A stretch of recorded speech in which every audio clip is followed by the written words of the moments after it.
Banana chips घ्या. ते काय आहे? ते नाही, ते घेऊ.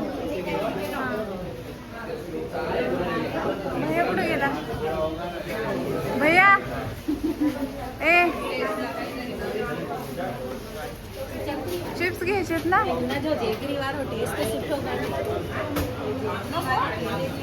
आपल्याला घ्या फक्त.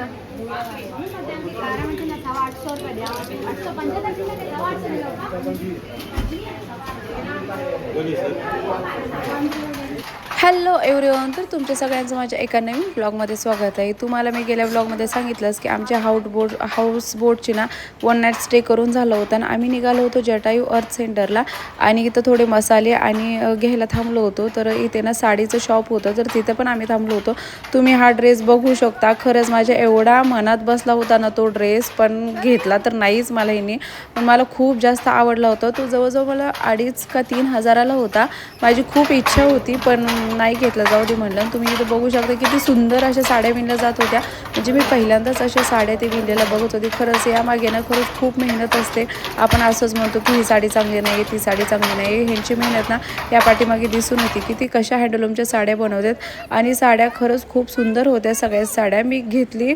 मला आता मी म्हणजे आमची केरळची ट्रिप झाली आहे, आम्ही घरी आलो आहोत, मग मी हा व्हिडिओ एडिट करत आहे. मला आत्ता आल्यावरती वाटत आहे की मी का साडी घेतली नाही. म्हणजे एकतरी साडी घ्यायला पाहिजे होती की तिथली आठवण राहिली असती की बाबा आम्ही केरळला गेलतो आणि काहीतरी घेऊन आलो तिथून. म्हणून तिथं असताना वाटलं की जाऊ दे, आहेत एवढ्या मोठ्या साड्या. तसं पण आपण ना एवढ्या साड्या काही घालत नाही. पण मला आता आल्यावरती वाटतं की एक तरी साडी घ्यायला पाहिजे होता किंवा तो ड्रेस तरी घ्यायला पाहिजे होता. तो ड्रेस ना खरंच माझ्या खूप मनात बसला होता. असो तर जेव्हा नेक्स्ट टाईम जाईल ना त्यावेळेस मी नक्की साडी आणि ड्रेस ना दोन्ही पण घेऊन येईल. तर आम्ही ना इथं सगळ्यांची शॉपिंग वगैरे करून झाली होती ना आम्ही बसमध्ये बसून आता निघालो होतो. आणि एवढं भयानक ऊन आहे ना, खरं सांगते मी, पूर्ण टॅन म्हणजे पूर्ण काळेच होऊन गेलो आम्ही सगळे. आणि इथं ना तुम्ही बघू शकता किती छान असं समुद्र दिसत आहे.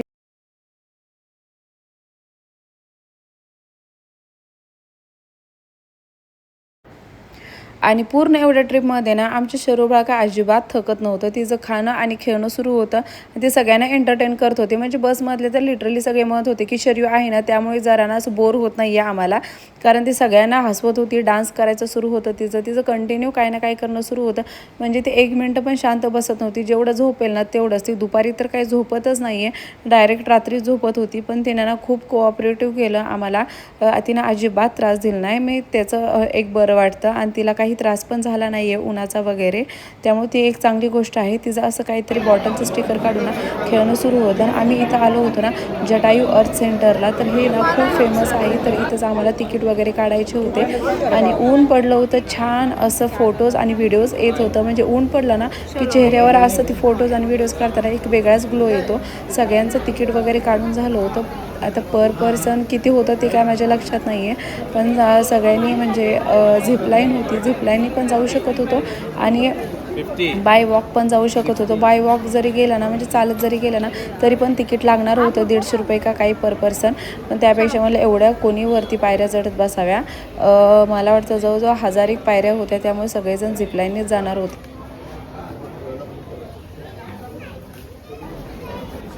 इथे आहे सिक्युरिटी चेक. फक्त एंट्रीचं घेतलंय ना आता. ते बघ त्यांचा ग्रुप पण आलाय.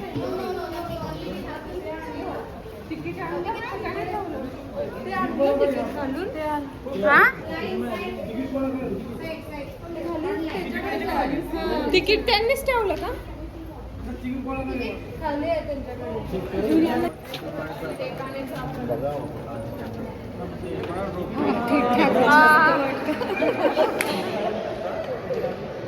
थंडावा थंडावा.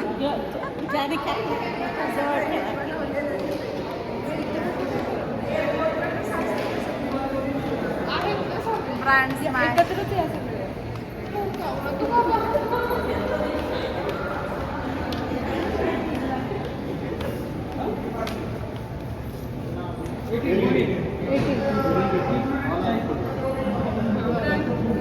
क्या हुआ? तिकीट घेऊन यायला पाहिजे. तिकीट घेऊन या. किती आदमी थे?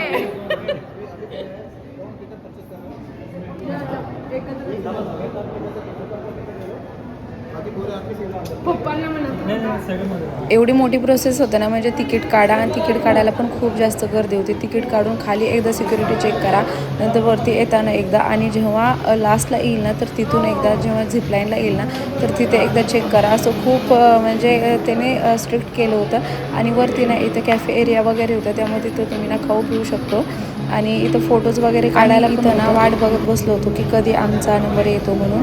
तर इथं ना कॅफे एरिया होता, म्हणजे बाकीचं पण त्यांनी भरपूर काही विकायला ठेवलं होतं. तर आमचा नंबर आला होता, त्यामुळे आम्ही निघालो होतो. आता इथं ना सगळ्यांचं फोटो काढणं सुरू होतं. तुम्ही हे फोटो नंतर पण घेऊ शकता. माझी व्हिडिओ आवडत असेल तर नक्की लाईक